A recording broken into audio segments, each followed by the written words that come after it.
សួស្តីបងប្អូនជួបជាមួយខ្ញុំគិរីនៅក្នុងវីដេអូថ្មីរបស់ TechEd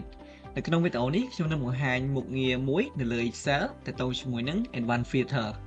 Advanced Filter គឺជាមុខងារមួយដែលពិសេសមែនទែនខ្ញុំអាចនិយាយថាពិសេសព្រោះអីកន្លងទៅ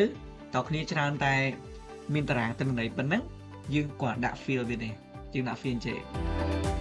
យើង select អញ្ចឹងហើយយើងចូលកន្លែង sort នេះយើងដាក់ filter ហើយបន្ទាប់មក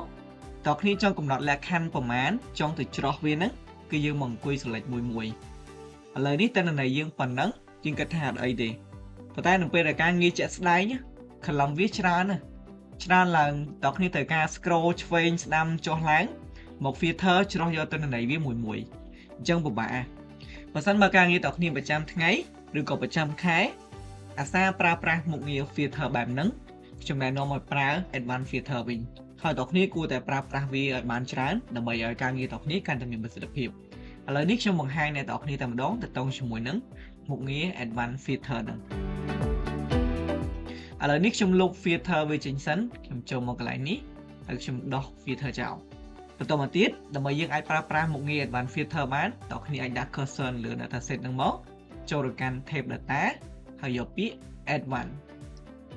ចូលមកដល់កន្លែង advanced filter នេះតើគ្នាឃើញពាក្យខាងលើគេគឺ action filter the list in place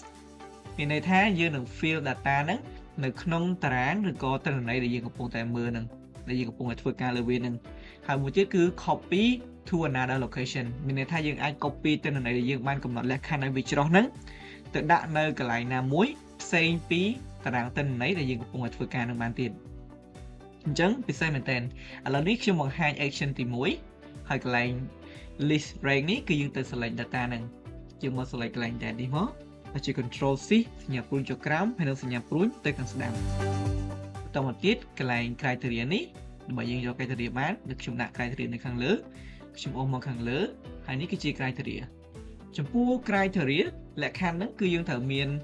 ទី1ទៅជាមួយនឹង header ដូចកន្លែងនេះតើគ្នាឃើញមាន header មួយឈ្មោះ region បើសិនជាតើគ្នាសរសេរកន្លែង region នេះខុសក៏យើងអាចធ្វើ advanced filter បានដែរហើយបើសិនតើគ្នាមានលក្ខខណ្ឌច្រើនពីហ្នឹងយើងដាក់ header ទាំងអស់ហើយលក្ខខណ្ឌខាងក្រោម1ឬក៏2ឬក៏3ក៏បានដែរតើគ្នាអាចដាក់បានអញ្ចឹងបន្តមកទៀតកន្លែងនេះគឺយើងអត់មានអីទេអញ្ចឹងមានតែ3ទេទី1គឺ data ហ្នឹងហើយទី2គឺ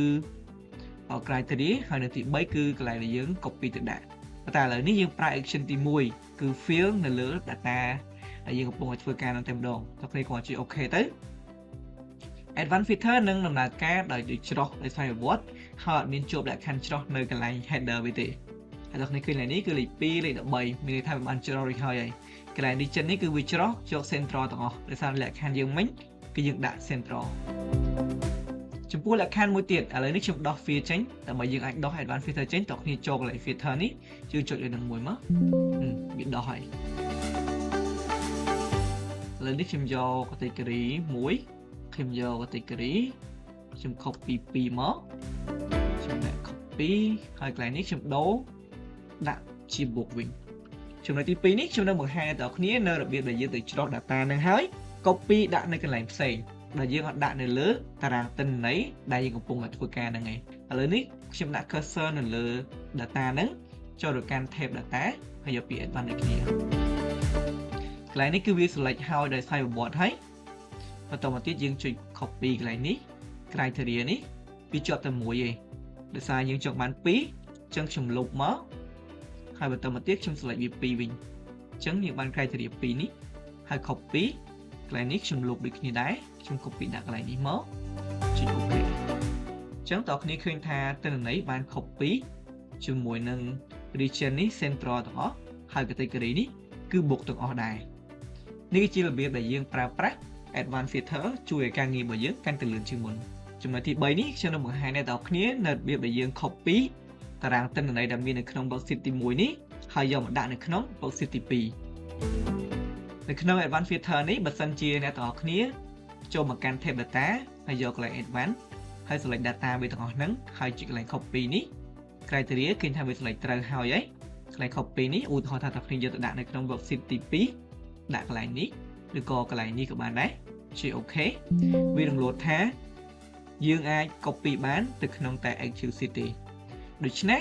ពាក្យ Excel sheet ដែល Excel សំដៅហ្នឹងគឺសំដៅថា sheet ណាមួយដែល cursor របស់យើងនេះនៅអញ្ចឹង cursor យើងនៅ sheet ទី1អញ្ចឹង